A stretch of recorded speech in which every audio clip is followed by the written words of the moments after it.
Bien, analicemos los momentos claves en la planificación de la investigación y el impacto que tiene la misma en la calidad y eficacia de la medición del efecto deseado. Pues bien, este momento previo al análisis de la información depende en gran medida de la capacidad que tiene el investigador para, uno, delimitar el problema de investigación y las preguntas de investigación. Es decir, en relación a los problemas de salud, que son de naturaleza multicausal y muy complejos de abordar, es decir, el que las personas enfermen o no enfermen dependen además de variables individuales como la carga genética, la alimentación, la actividad física, antecedentes personales de problemas de salud crónico-degenerativos, la herencia, el ambiente inmediato donde vives, el tipo de casa, humedad, polen en el ambiente inmediato al individuo. Bueno, hay una gran cantidad de variables que determinan la salud. Ahora, en una investigación es imposible abarcar todas estas variables y las relaciones entre las mismas. Por tanto, una muy buena investigación desde un inicio debe centrarse en el análisis de una pequeña cantidad muy precisa y específica de relaciones entre variables con el efecto deseado a analizar, ¿no? Entonces, entre más delimitado esté el problema y más concentrada la mirada del investigador en unas pocas asociaciones de variables, pues aumenta la probabilidad de éxito de desarrollar una muy buena investigación y una muy buena medición. El otro aspecto es integrar los conceptos claves de la teoría en salud relacionadas al problema de interés. ¿A qué nos referimos con esto? Pues bien, que los fenómenos en salud eh, pueden interpretarse o pueden entenderse desde diferentes aproximaciones teóricas. Un ejemplo, por ejemplo, puede ser el manejo o el trabajo sobre diabetes mellitus. Un clínico que se enfrenta a un paciente necesita conocer de la fisiopatología, de la farmacodinámica y farmacocinética de medicamentos necesarios para el control de este problema en ese usuario y corregirlo. Vean que si estos conocimientos son muy importantes, pues son relativos eh, para, digamos, el bagaje de conocimiento que debe de poseer un salubrista público, que la misión del salubrista público habitualmente no es enfrentarse a grupos o a individuos con diabetes, sino a colectivos de individuos dentro de las comunidades con problemas de diabetes. Y las herramientas que debe tener el epidemiólogo son aquellas que permitan desarrollar intervenciones participativas en la comunidad y con actores del ámbito político, institucional, privado de la localidad para trabajar y modificar estas condiciones del entorno inmediato del individuo de tal manera que propicie actividades principalmente destinadas a la prevención de la enfermedad. Entonces, vean que es el mismo problema, pero dos enfoques diferentes de trabajo. Uno más centrado al individuo, otro más centrado, digamos, de herramientas y conocimientos para trabajos en comunidad. Y lo último es integrar los conceptos clave de la estrategia de medición epidemiológica y bioestadística a la investigación en salud pública o biomédica. Veamos estos elementos a través de algunos ejemplos puntuales. Vamos a ver primero la importancia de la teoría y qué es esto de los marcos teóricos. Propongo para ello utilizar como ejemplo un ejercicio que desarrollamos en algún momento dentro de una institución para trabajar la productividad dentro de organizaciones sanitarias. Pues bien, ¿cómo trabajar los aspectos de la productividad? Pues a lo largo de un periodo de 10 años aproximadamente, en un proyecto circulamos alrededor o hicimos uso de hasta 3 marcos teóricos diferentes para abordar este problema o esta situación que es productividad. Productividad medida en resultados de producción y servicio. Entonces, el primer modelo que utilizamos, y este nos fue funcional para trabajar en unidades de atención básica, fue el modelo propuesto por la Job Commission y del cual también se retoma México los criterios de certificación y acreditación hospitalarias y de unidades de salud. Este modelo lo que dice es que hay que alinear diferentes elementos, componentes del sistema de una unidad de salud hacia los resultados deseados. Por ejemplo, si queremos atender y garantizar que la unidad de salud brinde servicios de atención de calidad a la atención del parto, tenemos que garantizar que estos 10 criterios estén alineados hacia la consecución de esos resultados. Estos criterios son infraestructura adecuada al resultado deseado, equipamiento adecuado al resultado, vean, todo alineado al resultado, suministros adecuados, que la unidad o las personas que la gestionan tengan bien delimitado el espacio geográfico donde tienen que desarrollar la intervención y la población a la cual brindan el servicio, recursos financieros suficientes y necesarios para brindar estos resultados o generar los resultados, que el recurso humano cuente con capacidades y habilidades para desarrollar esos resultados, controlar la calidad del resultado, en este caso de atención del parto, y un equipo que sea capaz de dirigir las acciones de atención y control y monitorear y evaluar la consecución de estas metas. Pues bien, como les digo, muy útil para trabajar desde unidades de atención básica e incluso unidades hospitalarias. Pero veamos, nos sirve mucho para los operativos y para trabajar el tema de infraestructuras y suministros. Pero consideramos que no era un modelo muy adecuado para trabajar en los aspectos de productividad con cuadros de dirección superior, es decir, el equivalente serían los mandos de dirección estatal o federal de servicios de salud. ¿Por qué? Porque estas personas no brindan servicios. Estas personas más bien no entregan servicios de atención a los usuarios, sino que deben de asegurar eh, digamos, la pertinencia de asignación de presupuestal de recursos y suministros a los operativos. Tienen que estar pendientes, digamos, de los retos, de las necesidades de adecuación de los programas y servicios a los aspectos como son demanda de la población, cultura de la población, creencias de la población y demás. Entonces, tienen que ser personas que además de manejar la lógica de trabajo, sean capaces también de innovar, de liderar, detectar oportunidades, problemas, enfocar y alinear los recursos e inspirar y movilizar al personal de salud, pero a su vez bajo una lógica muy estructurada de gestión de servicios, es decir, planificar, organizar las intervenciones, implementar y saber monitorear y evaluar adecuadamente los resultados obtenidos. Entonces, estas habilidades de dirección tienen que tenerlas los líderes del sistema. Entonces, si queríamos mejorar resultados y trabajar un modelo de trabajo para mejorar resultados con este grupo específico, nos parecía que este modelo teórico era mucho más importante y necesario de trabajar con líderes que el que proponíamos, por ejemplo, que este era más ad hoc para trabajar en unidades operativas. Entonces, esta para gerentes de programas y servicios o de sistemas de salud.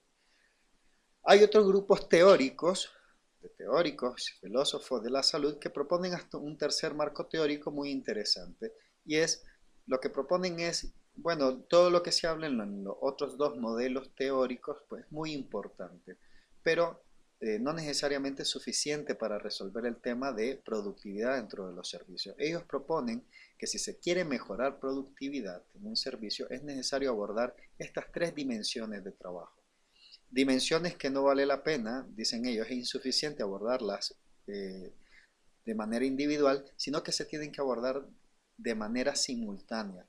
Las tres dimensiones si se quiere mejorar el tema de productividad. Proponen que los conocimientos y habilidades de los operativos son necesarias pero insuficientes, y los conocimientos y habilidades de los líderes también son necesarias pero insuficientes. Es necesario trabajar de forma inquisitiva la motivación del personal para el logro de los objetivos deseados.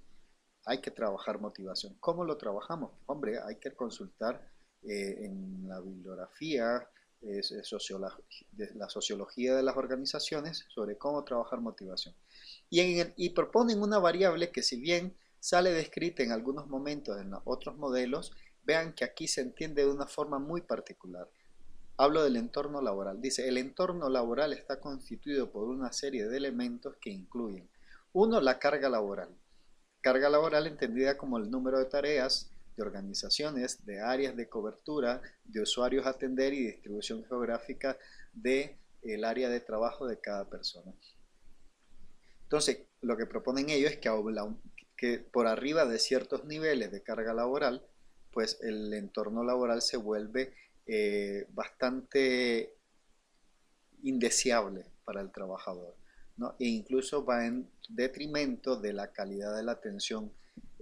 Por tanto, es necesario identificar la carga laboral, los niveles de carga laboral que posibilitan productividad con calidad. Luego, las supervisiones de soporte, que son nada más y nada menos supervisiones dirigidas a facilitar los procesos de trabajo de los individuos y no a castigar. O sea, pone énfasis sobre cómo mejorar los aspectos y no sobre cómo castigar los errores. La necesidad de garantizar los suministros y equipamientos dirigidos a generar los productos y trabajar el tema de respeto. ¿Respeto cómo? Bueno, con supervisión de soporte, de tal manera que el operario se siente reforzado, apoyado por parte del supervisor y genera un vínculo de respeto, y asegurando suministros y equipamientos al operario para que éste tenga la capacidad de dar respuesta a los problemas, a las demandas de los usuarios.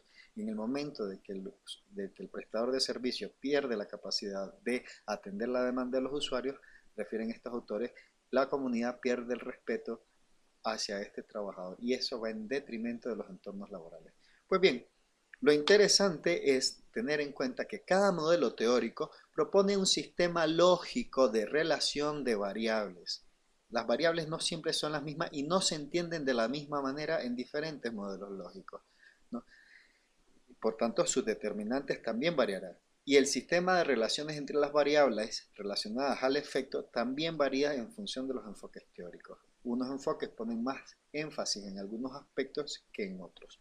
Entonces, cada enfoque teórico da mayor peso a determinados mecanismos de causación respecto a otros, que son imprescindibles de atender para generar estrategias de intervención. Entonces, es labor del investigador identificar cuál de los marcos teóricos existentes en relación a la comprensión del fenómeno de interés es el que permite contestar adecuadamente a la pregunta de investigación. Lo anterior implica que cada marco teórico genera también mecanismos de estudio, de entendimiento y de intervención sobre los problemas de salud, ¿no? Muy particulares. Entonces, si la causalidad es compleja, las intervenciones exitosas también tienen que ser complejas. Eso, digamos, es el meollo de este asunto, ¿no? Como bien proponía en el modelo anterior, atender solamente un nivel de causación, dejando los otros niveles sin atender, no siempre genera resultados. El otro elemento importante a tener en cuenta, habíamos dicho el papel de la estrategia epidemiológica y de la bioestadística en la medición del efecto. Vean que el marco teórico nos permite delimitar qué medir, cómo entendemos el fenómeno, cómo podemos medirlo y cómo podemos intervenir sobre él. La epidemiología y la bioestadística nos permitirán desarrollar estrategias y utilizar herramientas para la medición del fenómeno. Ahora, hay aspectos que deben de estar muy claros en relación a esto, que igual tendremos el tiempo suficiente para desarrollarlo a lo largo de este curso. Primero, el proceso de inferencia. Vean que si lo que queremos es dar respuesta a preguntas descriptivas en relación a parámetros poblacionales, como por ejemplo estados nutricionales en adolescentes, si lo que queremos es describir cómo está ese problema de la nutrición en adolescentes en población general, pues lo que interesa, esto se hará haciendo uso de muestras representativas. O sea, es habitual que si queremos describir un fenómeno en la población, sí sea de interés para generar inferencia hacer uso de muestras representativas. Representativas quiere decir que tenga las mismas estructuras para variables potencialmente ligadas al efecto contenidas en la población general. Es decir, la muestra tiene que tener para estas posibles variables confusoras la misma estructura que se propone o que se estima que tiene la población general. Esto lo veremos en un ejemplo a continuación, que son variables confusoras. La otra es si las preguntas de investigación son de tipo analítico, es decir, analizan las relaciones de causa-efecto entre una variable de exposición y, analizan la fuerza de asociación entre una variable de riesgo de exposición y la probabilidad de presentar daño a partir de esta exposición, esto no se resuelve a partir de muestras representativas, sino a partir de comparación del daño entre grupos comparables que varían entre sí únicamente porque uno cuenta con exposición y el otro no cuenta con exposición de interés. De esta manera, si el daño es mayor en el grupo que cuenta con la exposición, diremos que la exposición es un factor de riesgo para el daño. Entonces vean, para analizar relaciones de causa-efecto no interesan muestras representativas de población general, no, interesan grupos comparables, pero que difieran entre sí por los antecedentes de exposición. Pues bien, analicemos algunos elementos claves de la interacción, digamos, de la epidemiología y de la bioestadística en la estimación de efectos. Pues bien, supongamos, por ejemplo, que queremos hacer una estimación del gasto promedio que tiene un paciente, la atención de un paciente en un servicio de atención a traumas. Y para ello utilizamos, como nos interesa mostrar, por ejemplo, una población de atendidos que corresponde a 350 usuarios que han sido atendidos en un periodo de tiempo. Tenemos además constancia que de estos 350 usuarios atendidos en ese rango de tiempo, 30% de ellos han sido etiquetados como graves o muy graves y el resto como de gravedad moderada. Pues bien, veamos entonces que la gravedad en este caso es una variable que está asociada al gasto. ¿Por qué? Porque las personas que tienen traumas graves o no muy graves son las que habitualmente utilizan una mayor cantidad de recursos financieros en su proceso de atención con respecto a las que tienen, digamos, traumas leves o moderados. Entonces, ¿qué pasaría si de estas 350 usuarios atendidos en ese periodo dijéramos que quisiéramos hacer la estimación de gasto promedio utilizando una muestra muy pequeña, por ejemplo, una muestra tamaño 10? Pues vean, el problema de utilizar muestras muy pequeñas es que el error aleatorio es bastante grande. ¿A qué nos referimos con el error aleatorio? Nos referimos al error al que incurrimos en la medición del valor real del parámetro. Es decir, si midiéramos los 350 sujetos, obtendríamos este valor que está, digamos, representado por la línea, por el rectángulo gris que estoy señalando con el cursor.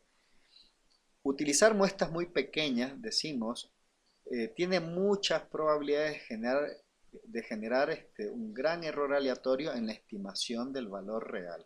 ¿A qué nos referimos?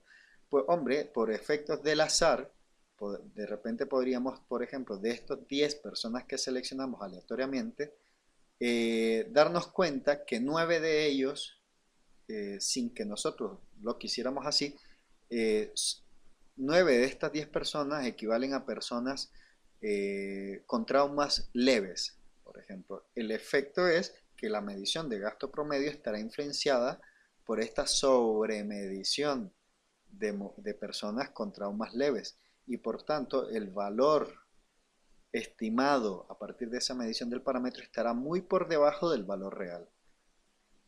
Mientras, al contrario, también es probable que de esta muestra 10, todos, o por lo menos una mayoría, como 9 de los 10, se conformen por personas con traumas graves o muy graves. El efecto de esta estructuración de la muestra es obtener valores sobreexagerados o sobredimensionados del valor por arriba del valor real del gasto promedio. ¿Lo ven? Entonces, muestras muy pequeñas lo que posibilitan es estimaciones muy por debajo o muy por arriba del valor real. A esto es lo que conocemos como error aleatorio, que son errores en la medición debidos al efecto del azar en la conformación de las muestras. Ahora, veamos si aumentamos el tamaño de muestra, por ejemplo, a un tamaño 200, veamos que la probabilidad de tener estos valores extremos o conformaciones extremas, pues se reduce. La probabilidad de que hasta un 90% de estos 200 esté integrados por personas muy graves o muy leves, pues se reduce considerablemente. Por tanto, el error aleatorio para la estimación también se reduce. ¿Lo ven? Siempre podemos tener la probabilidad de incurrir a estimaciones por arriba o por abajo al valor real, pero no tan exageradamente por arriba o por abajo como se observa, por ejemplo, con muestras muy pequeñas. Ahora, si queremos aumentar la precisión o conseguir la máxima precisión únicamente jugando con tamaño de muestras, bueno, la máxima precisión se obtiene cuando la muestra se corresponde en tamaño a la población general. O sea, si analizamos los 350 usuarios atendidos ese periodo de tiempo, obtendríamos entonces el valor real del parámetro. Entonces vean, la primera estrategia, y eso la da la estadística a través de tamaño de muestra, si queremos aumentar la precisión de la medición, es necesario utilizar los tamaños de muestras más grandes posibles. Entre más grande es el tamaño de muestra, mejor es la precisión de la medición. Ahora, el problema es no siempre se pueden utilizar muestras muy grandes. Entonces, hay una estrategia que también la propone la epidemiología para conseguir muy buenas estimaciones, bastante buena precisión en la estimación de los valores de efectos deseados, sin tener que incurrir en muestras considerablemente grandes. Veamos entonces, la mayor precisión posible se consigue con un tamaño de muestra igual al tamaño de población general. Y con tamaños suficientemente grandes también conseguimos determinado nivel de precisión. Ahora, supongamos que vamos a trabajar ahora con una muestra tamaño n. Ahora, no vamos a dejar al azar la estructura de esta muestra tamaño 100 en relación a la conformación de esta muestra en pacientes graves y no muy graves, sino que decidimos que además de ser una muestra aleatoria tamaño 100, vamos a estructurarla de tal manera que un 30% de estos sujetos incluidos al estudio tienen que presentar la característica de ser muy graves o graves, de tal manera que la muestra así estructurada, aunque sea relativamente pequeña, tendrá la misma característica, la misma distribución para la variable gravedad que la población de la cual estamos obteniendo la muestra. ¿Ven? Conformada por 350 usuarios, 30% de los cuales han sido etiquetados como graves o muy graves. Ahora proponemos una muestra tamaño 100, donde el 30% de esta muestra, es decir, 30 usuarios, tendrán que proceder de los que han sido etiquetados como graves o muy graves. Entonces, cuando nosotros generamos estas dinámicas de hacer coincidir la estructura de la muestra con la estructura de la población de la cual obtenemos la muestra en relación a variables confusoras, en este caso gravedad es una variable que confunde la estimación del gasto promedio. ¿Por qué? Porque si no tomamos en cuenta y no controlamos esta variable, pues las muestras pueden estar estructuradas sobreestimando la cantidad de personas graves o subestimando la cantidad de personas graves, con lo cual los cálculos estarán influenciados por esta estructura final de la muestra. Entonces, lo que no queremos es que la muestra tenga una estructura en función de la gravedad del paciente diferente a la población general. Entonces le damos la misma estructura, el mismo peso para esta variable. Lo que estamos haciendo aquí es controlar la variable confusora en el diseño. El efecto de esto es que si logramos generar una muestra representativa en función de qué, bueno, a potenciales variables confusoras presentes en la población general, pues conseguimos un gran nivel de precisión de la estimación aún utilizando tamaños de muestras pequeños. Entonces vean, una estrategia para eficientar la medición de efectos es combinar ambas estrategias, es decir, controlar variables confusoras en el diseño de las muestras de estudios y además esta estrategia de controlar la confusión me permite utilizar tamaños muestrales no tan grandes para lograr una muy buena estimación de los efectos deseados. Entonces hay que combinar ambos elementos a la hora de diseñar una investigación. Hay muchos otros aspectos del diseño de la investigación que pueden también ser muy importantes de controlar y son necesarios de investigar, que son los que conocemos como sesgos de la investigación, pero bueno, serán elementos que desarrollaremos en las próximas sesiones. Hay que tener cuidado con los siguientes elementos. Habíamos dicho tamaños de muestra muy grandes. Si es cierto, se reduce la dispersión o el error aleatorio de la estimación,